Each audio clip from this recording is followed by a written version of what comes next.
ओम शांति। हमारा ये संगम योगी ब्राह्मण जन्म हीरे तुल्य जन्म है, जो कोटों में कोई में भी कोई आत्मा को मिलता है। क्योंकि सतयुग और त्रेता में तो हम बाबा को जानते ही नहीं थे। द्वापर और कलयुग में जानते नहीं थे, मानते थे, पुकारते थे, उसे तुम ही हो माता पिता, तुम ही हो कहकर संबोधित करते थे। परंतु संबंधों का वास्तविक अनुभव क्या होता है? परमात्मा का पिता के रूप में, माता के रूप में, शिक्षक के रूप में, सतगुरु के रूप में, साजन के रूप में अनुभव क्या होता है? इंद्रियों से पार का सुख क्या होता है? भक्ति मार्ग में जो गायन है उसका सत्य स्वरूप क्या होता है? उस संगम युग पर बाबा हम आत्माओं को अनुभव कराते हैं। तो कितना विशेष जन्म है हमारा, कितना विशेष युग है हमारा। कलयुग में रहते संगम युगी ब्राह्मण हैं हम। तो बाबा के ये विशेष 3 संबंध, बाप, टीचर, सतगुरु के, हमें कैसे अपने इस ब्राह्मण जीवन में आगे बढ़ाते हैं, हमें मंजिल की ओर ले जाते हैं, आज हम बाबा के मधुर महावाक्यों द्वारा जानेंगे। सुनते हैं बाबा के महावाक्य। आज है 1 अप्रैल 2024। बाबा के महावाक्य हैं, मीठे बच्चे, तुम्हारा यह जीवन देवताओं से भी उत्तम है, क्योंकि तुम अभी रचयिता और रचना को यथार्थ जानकर आस्तिक बने हो। है ना, भक्ति में तो सोचते थे जो भगवान की पूजा करते हैं वो आस्तिक, जो नहीं करते वो नास्तिक, है ना। लेकिन अब समझ आता है कि जो एग्जैक्टली रचता और रचना के आदि मध्य अंत को जानते हैं यथार्थ रीति, वो आस्तिक, बाकी सब नास्तिक। प्रश्न है, संगम युगी ईश्वरीय परिवार की विशेषता क्या है जो सारे कल्प में नहीं होगी? क्या है इस परिवार की विशेषता? उत्तर है, इसी समय स्वयं ईश्वर बाप बनकर तुम बच्चों को संभालते हैं, टीचर बनकर पढ़ाते हैं और सतगुरु बनकर तुम्हें गुल गुल यानी फूल बनाकर साथ ले जाते हैं। सतयुग में दैवी परिवार होगा, लेकिन ऐसा ईश्वरीय परिवार नहीं हो सकता। तुम बच्चे अभी बेहद के सन्यासी भी हो, राजयोगी भी हो, राजाई के लिए पढ़ रहे हो। ओम शांति। यह स्कूल व पाठशाला है। किसकी पाठशाला है? आत्माओं की पाठशाला। यह तो जरूर है, आत्मा बगैर शरीर कुछ सुन नहीं सकती। जब कहा जाता है आत्माओं की पाठशाला, तो समझना चाहिए आत्मा शरीर बगैर तो समझ नहीं सकती, है ना। शरीर नहीं है तो ना सुन सकती है, ना समझ सकती है। फिर कहना पड़ता है जीवात्मा। अभी जीवात्माओं की पाठशाला तो सभी है ना। दुनिया में भी जो पाठशालाएं हैं वहाँ जीवात्मा ही होती है ना। इसलिए कहा जाता है यह है आत्माओं की पाठशाला और परमपिता परमात्मा आकर पढ़ाते हैं। थोड़ा डिफ्रेंशिएट करने के लिए ऐसे बोला जाता है। बाकी ऐसा तो नहीं है केवल सोल बैठी है, बॉडी के साथ बैठे हैं ना सभी। तो बाबा कहते हैं वह है जिस्मानी पढ़ाई, यह है रूहानी पढ़ाई, जो बेहद का बाप पढ़ाते हैं। तो यह हो गई गॉड फादर की यूनिवर्सिटी। भगवानुवाच है ना, यह भक्ति मार्ग नहीं है, यह पढ़ाई है। स्कूल में पढ़ाई होती है, भक्ति मंदिर टिकाणों आदि में होती है। इसमें कौन पढ़ाते हैं?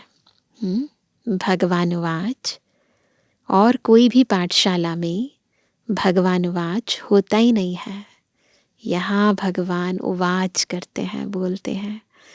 बाकी भले कह दे श्रीमद् भगवद गीता में लिख दे भगवान उवाच, पर वास्तविकता में भगवान बोलते कब हैं? अभी हमारे समक्ष।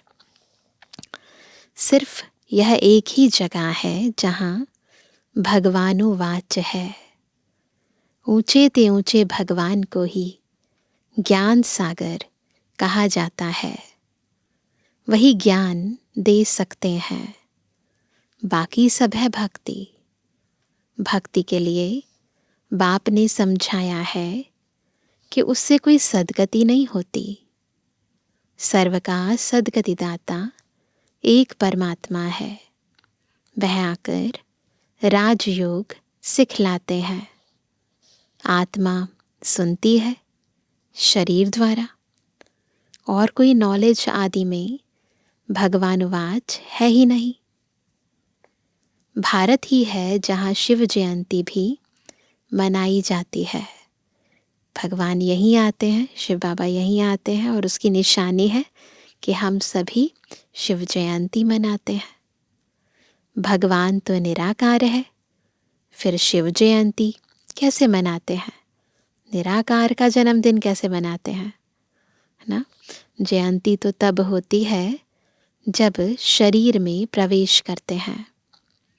बाप कहते हैं मैं तो कभी गर्भ में प्रवेश नहीं करता हूँ, तुम सब गर्भ में प्रवेश करते हो। 84 जन्म लेते हो। सबसे जास्ती जन्म यह लक्ष्मी नारायण लेते हैं।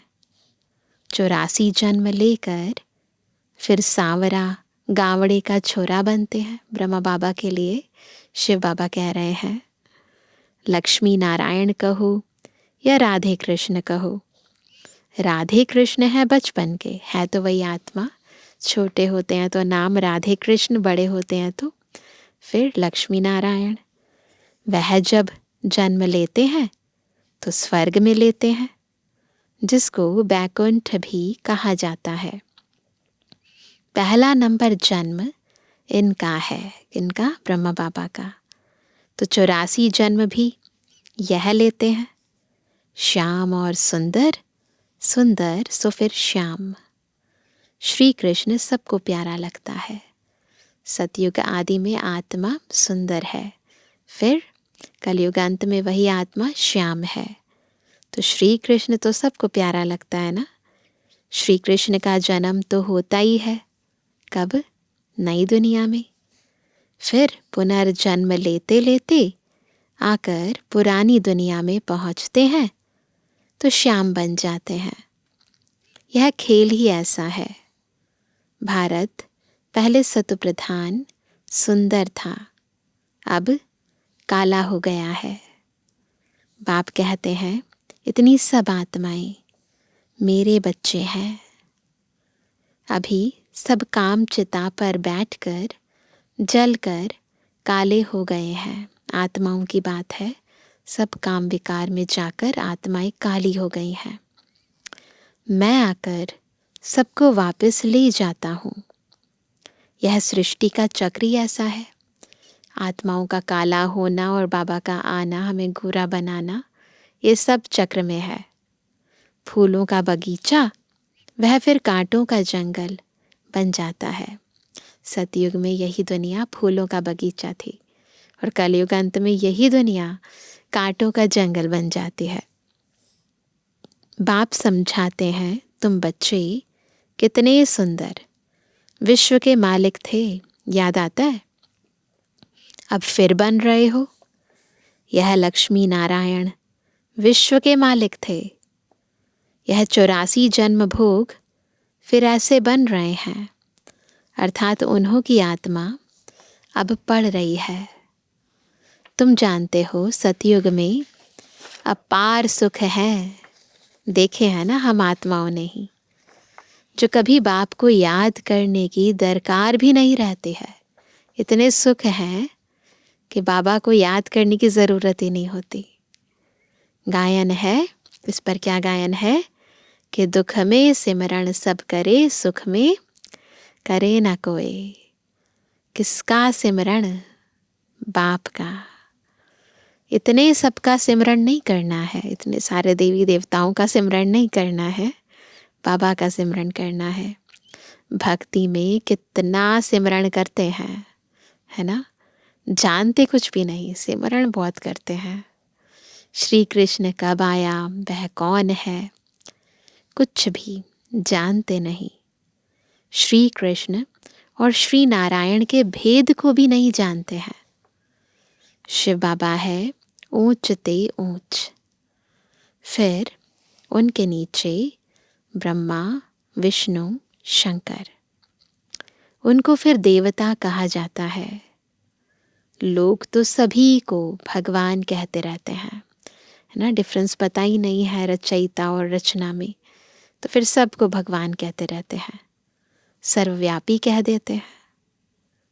बाप कहते हैं सर्वव्यापी तो कौन है? माया, 5 विकार हैं जो एक एक के अंदर है, सबके अंदर है।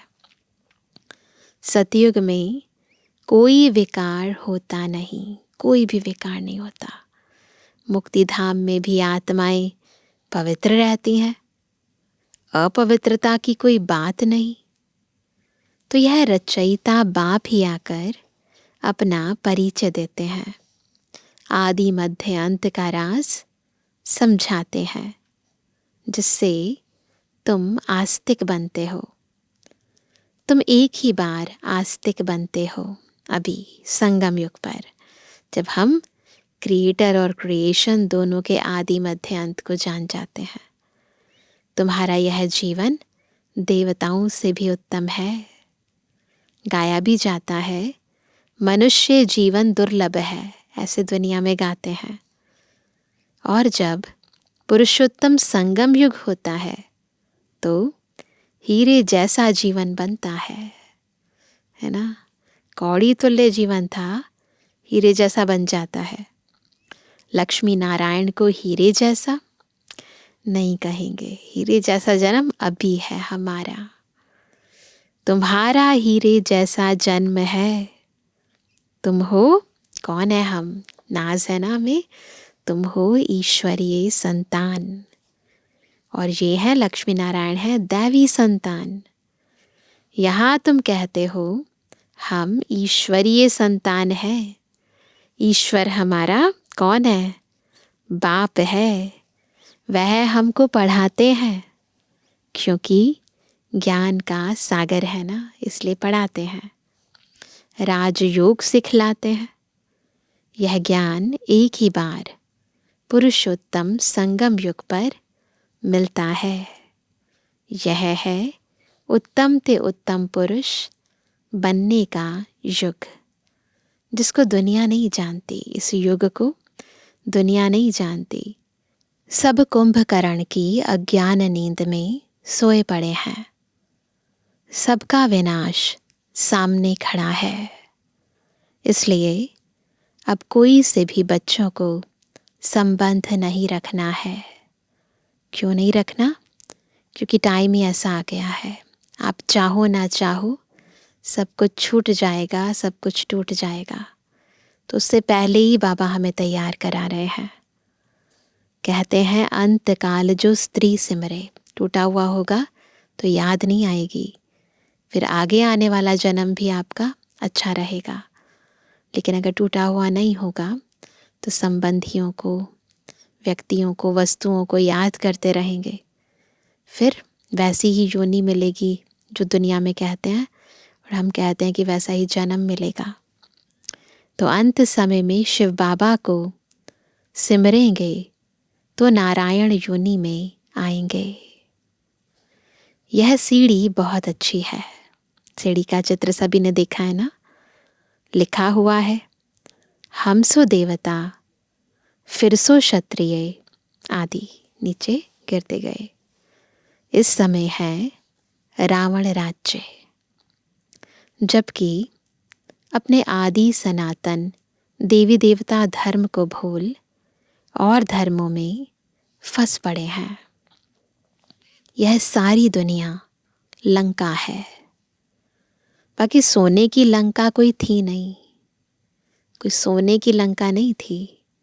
बाप कहते हैं तुमने अपने से भी जास्ती मेरी ग्लानि की है। अपने लिए 84 लाख और मुझे कण कण में कह दिया है। ऐसे अपकारी पर मैं उपकार करता हूँ, है ना। अनजाने में किया था हमने, है ना। बाबा का ऐसे हम अपकार तो करना नहीं चाहते थे, पर अनजाने में किया, पर फिर भी बाबा हम पर उपकार करते हैं। बाप कहते हैं तुम्हारा दोष नहीं, ये ड्रामा का खेल है। सतयुग आदि से लेकर कलयुग अंत तक ये खेल है जो फिरना ही है। इसको सिवाय बाप के कोई समझा ना सके। तुम सब ब्रह्मा कुमार कुमारियां हो, तुम ब्राह्मण हो, ईश्वरीय संतान। तुम ईश्वरीय परिवार में बैठे हो। यह हमारा परिवार ईश्वरीय परिवार है। सतयुग में होगा दैवी परिवार। इस ईश्वरीय परिवार में बाप तुमको संभालते भी हैं, पढ़ाते भी हैं, फिर गुलगुल बनाकर साथ भी ले जाएंगे। तुम पढ़ते हो मनुष्य से देवता बनने के लिए। ग्रंथ में भी है, क्या लिखा है इस पर? मनुष्य से देवता किए करत ना लागी वार। इसलिए परमात्मा को जादूगर कहा जाता है ना। कोई ऐसा जादूगर देखा जो मनुष्य को देवता बना दे? वंडरफुल है ना ऐसा बाबा हमारा। तो बाबा कहते हैं नर्क को स्वर्ग बनाना जादू का खेल है ना। स्वर्ग से नर्क बनने में 84 जन्म, फिर नर्क से स्वर्ग चपटी में यानी सेकंड में बनता है। 1 सेकंड में जीवन मुक्ति। मैं आत्मा हूँ, आत्मा को जान लिया, बाप को भी जान लिया। और कोई मनुष्य यह नहीं जानते कि आत्मा क्या है। गुरु अनेक हैं, सतगुरु एक है। कहते हैं सतगुरु अकाल। सिख धर्म वाले कहते हैं सतगुरु अकाल। परमपिता परमात्मा एक ही सतगुरु है ना, जिसे काल नहीं खा सकता। परंतु गुरु तो ढेर है। निर्विकारी कोई है नहीं, सब विकार से ही जन्म लेते हैं। अभी राजधानी स्थापन हो रही है। तुम सब यहाँ राजाई के लिए पढ़ते हो। राजयोगी हो, बेहद के सन्यासी हो। वह हठ योगी है, हद के सन्यासी। बाप आकर सभी की सदगति कर सुखी बनाते हैं। मुझे ही कहते हैं सतगुरु अकाल मूरत। वहाँ हम घड़ी घड़ी शरीर छोड़ते और लेते नहीं। काल नहीं खाता। तुम्हारी भी आत्मा अविनाशी है, परंतु पतित और पावन बनती है।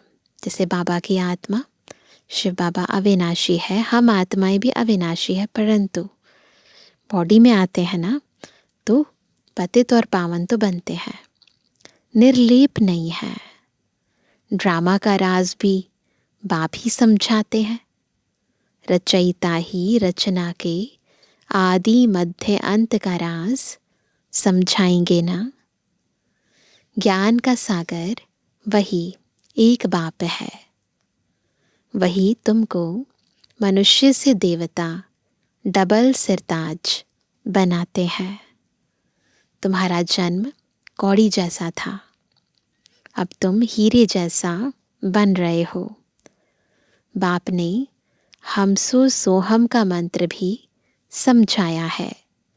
वह कह देते आत्मा सो परमात्मा, परमात्मा सो आत्मा, हम सो हम, है ना। वो तो यही कहते हैं। बाप कहते हैं आत्मा सो परमात्मा कैसे बन सकती है, बच्चा और पिता एक कैसे हो सकता है। बाप तुमको समझाते हैं हम आत्मा इस समय तो ब्राह्मण हैं, फिर हम आत्मा ब्राह्मण सो देवता बनेंगे, फिर सो क्षत्रिय बनेंगे, फिर शूद्र सो ब्राह्मण। सबसे ऊंचा जन्म तुम्हारा है। यह है ईश्वरीय घर। तुम किसके पास बैठे हो? किसके पास बैठे हो? माता पिता के पास। सब भाई बहन है। बाप आत्माओं को शिक्षा देते हैं। तुम सब हमारे बच्चे हो, वर्षे के हकदार हो। इसलिए परमात्मा बाप से हर एक वर्षा ले सकते हैं। बूढ़े छोटे बड़े सबको हक है बाप से वर्षा लेने का। तो बच्चों को भी यही समझाओ। क्या? अपने को आत्मा समझो और बाप को याद करो तो पाप कट जाएंगे। भक्ति मार्ग वाले इन बातों को कुछ भी समझेंगे नहीं। अच्छा। अच्छा मीठे मीठे कहते जन्मानी बच्चों पे जुर्मानी बाप दादा का दिल जान सको प्रेम से नंबरवार पुरुषार्थ अनुसार याद किया। रूहानी बच्चों की रूहानी बाप दादा को गुड मॉर्निंग, नमस्ते नमस्ते नमस्ते। अभी है रात्रि क्लास। बच्चे बाप को पहचानते भी हैं, समझते भी हैं कि बाप पढ़ा रहे हैं। उनसे बेहद का वर्षा मिलना है। परंतु मुश्किलात यह है, क्या मुश्किलात है? जो माया भुला देती है, कोई ना कोई विघ्न डाल देती है जिससे बच्चे डर जाएं। उसमें भी पहले नंबर में विकार में गिरते हैं। आंखें धोखा देती हैं। आंखें कोई निकालने की बात नहीं, अब धोखा देती हैं तो आंखें निकाल दो, जैसे सूरदास का मिसाल देते हैं ना, आंखें निकाल दी। बाप ज्ञान का नेत्र देते हैं। ज्ञान और अज्ञान की लड़ाई चलती है। ज्ञान है बाप, अज्ञान है माया। तो एक तरफ बाबा का ज्ञान खींचता है, दूसरी तरफ माया खींचती है, तो टग ऑफ वॉर बुद्धि में चलती रहती है। इनकी लड़ाई बहुत तीखी है, बहुत ज़्यादा तीखी है, चलती रहती है। गिरते हैं तो समझ में नहीं आता, है ना, इतनी सूक्ष्म है ना, पता ही नहीं चलता। फिर समझते हैं मैं गिरा हुआ हूँ, मैंने अपना बहुत अकल्याण किया है। माया ने एक बार हराया तो फिर चढ़ना मुश्किल हो जाता है। अगर एक बार हारे ना तो फिर दिल शिकस्त हो जाते हैं, फिर चढ़ना बहुत मुश्किल हो जाता है। बहुत बच्चे कहते हैं हम ध्यान में जाते, परंतु उसमें भी माया प्रवेश हो जाती है, पता भी नहीं पड़ता है। माया चोरी कराएगी, झूठ बुलवाएगी। माया क्या नहीं कराती है, सब कौन कराती है? माया। डर करवाता है, लोभ कराता है, मोह कराता है, ये सब क्या है? माया। माया क्या नहीं कराती है, बात मत पूछो। गंदा बना देती है। गुलगुल बनते बनते फिर छीछी बन जाते हैं।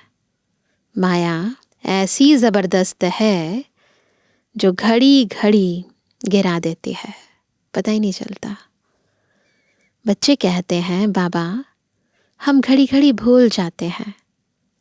तदबीर कराने वाला तो एक ही बाप है, परंतु किसकी तकदीर में नहीं है तो तदबीर भी कर नहीं सकते।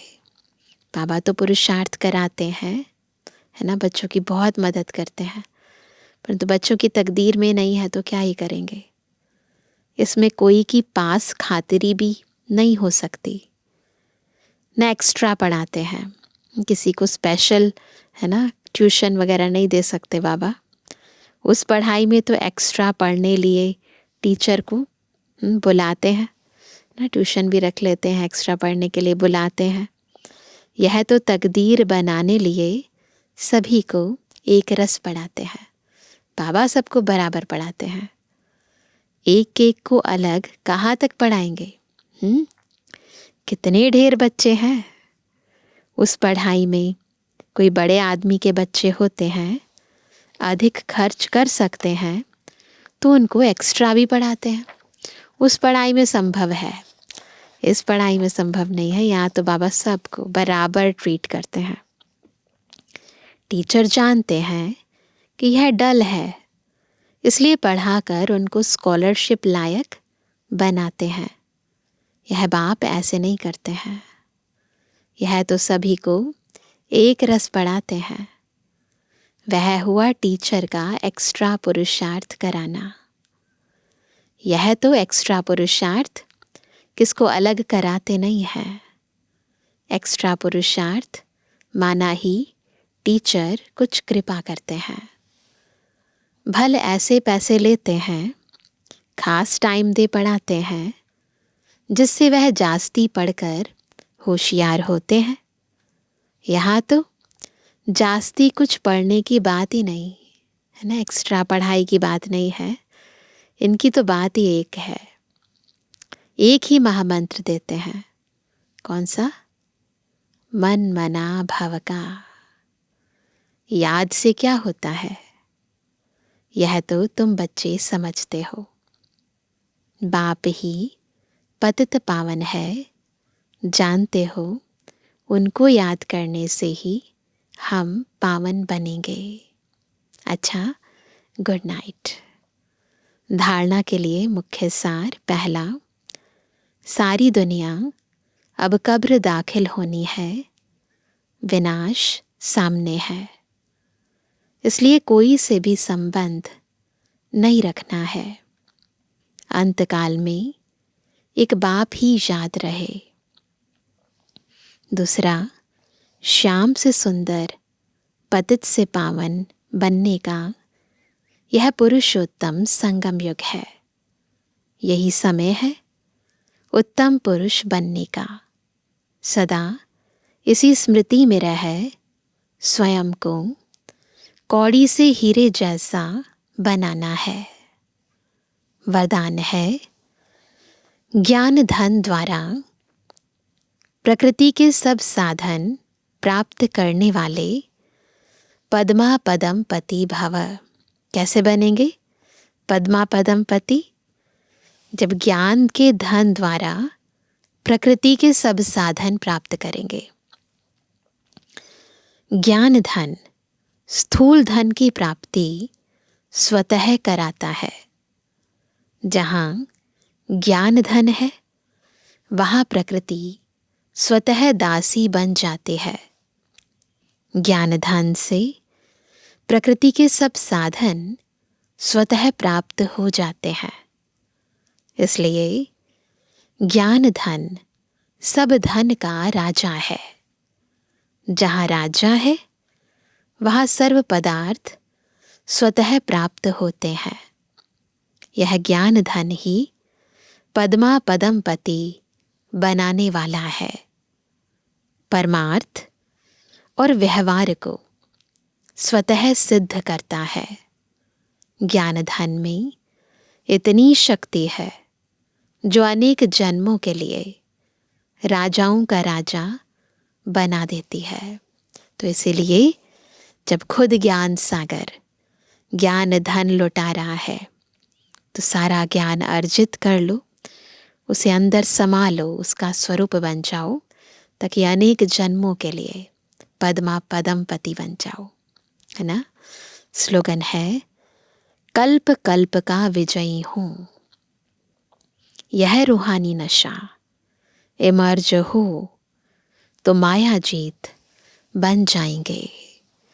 न क्यों हार जाते हैं माया से? भूल जाते हैं। हम कल्प कल्प के विजयी हैं, डर जाते हैं, घबरा जाते हैं, अपने स्वमानों से नीचे उतर जाते हैं। तो जैसे याद किया था पिछली बारी कि क्या हूँ मैं, सदा सफलता मूर्त हूँ। तो आज हम याद करेंगे कि मैं कल्प कल्प की विजयी आत्मा हूँ। कोई भी कर्म करने से पूर्व याद रखेंगे कि विजय का तिलक खुद बाप दादा ने मेरे मस्तक पर, मेरे माथे पर यहाँ लगाया हुआ है। इनफैक्ट बाबा ने कई बारी अव्यक्त वाणियों में ये भी कहा कि जब आप सुबह उठते हो तो उठते सार ही तुरंत ये इमर्ज करो कि जैसे बाप दादा खुद मेरे मस्तक पर विजय का तिलक लगा रहे हैं। तो इमर्ज करो ये विजय का तिलक, याद करो कि मैं कल्प कल्प की विजयी आत्मा हूँ। और फिर आप कोई भी कर्म करो तो माया आएगी, परंतु आपकी उस पर विजय हो जाएगी। तो माया जीत ऑटोमेटिकली बन जाएंगे। तो रोज़ कोई भी कार्य प्रारंभ करने से पूर्व, घर से बाहर निकलने से पूर्व अपने मस्तक पर ये विजय का तिलक लगा कर जाओ। अच्छा, ओम शांति।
बाबा हमको नया जीवन